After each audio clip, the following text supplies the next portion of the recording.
Δεν μπόρεσε να ακολουθήσει την αποστολή και αποκλείστηκε εξ αρχής μετά το τέλος της τελευταίας προπόνησης, η οποία φιλοξενήθηκε χθες στο γήπεδο της Τούμπας. Με το Σαλπικίδη να έχει ένα πρόβλημα στους κοιλιακούς και να συμπεριλαμβάνεται στην αποστολή, ωστόσο δεν συμπεριλαμβάνεται στις αρχικές επιλογές του Ρουμάνου τεχνικού του κυρίου Μπόλωνη. Πρόβλημα είχε και ο Γκαρσία με ένα αιμάτωμα στο δεξί του πόδι, αλλά είναι έτοιμος να ξεκινήσει το παιχνίδι. Εκτός αποστολής έμειναν από χθες Γλίκος, Κατσικάς, Τσουκαλάς και Παναγιωτούδης, ενώ σήμερα, μετά και την τελευταία συζήτηση που έγινε ανάμεσα στην ομάδα, αποκλείστηκαν οι Ρομπέρ και Σνάουτσνερ. Δίχως κάτι περισσότερο, όπως είπες και εσύ, είναι σαφής η στόχη και των δύο ομάδων και ευχή ολών να παρακολουθήσουμε ένα καλό παιχνίδι. Ο κύριος Κουκουλάκης είναι διαιτητής αναμέτρησης πάνω από την Ετωλαγαρδανία, αποδείξει από την Πρέβεζα η Διοβοηθή. Ο Αρετόπουλος από τα Τρίκαλα είναι ο τέταρτος διαιτητής της αναμέτρησης και η ΑΕΚ έχει τα δικά της προβλήματα εν ώψη αυτής της αναμέτρησης.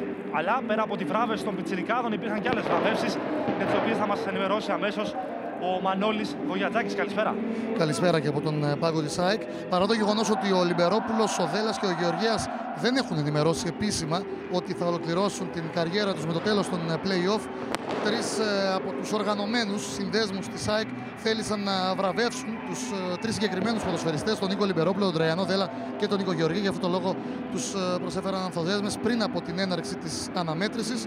Ένα παιχνίδι το οποίο, αν τελικά επαληθευτούν οι πληροφορίες που θέλουν τον Νίκο Λιμπερόπουλο συγκεκριμένα, όπως έχει τονίσει, να είναι το τελευταίο του παιχνίδι εντός έδρας,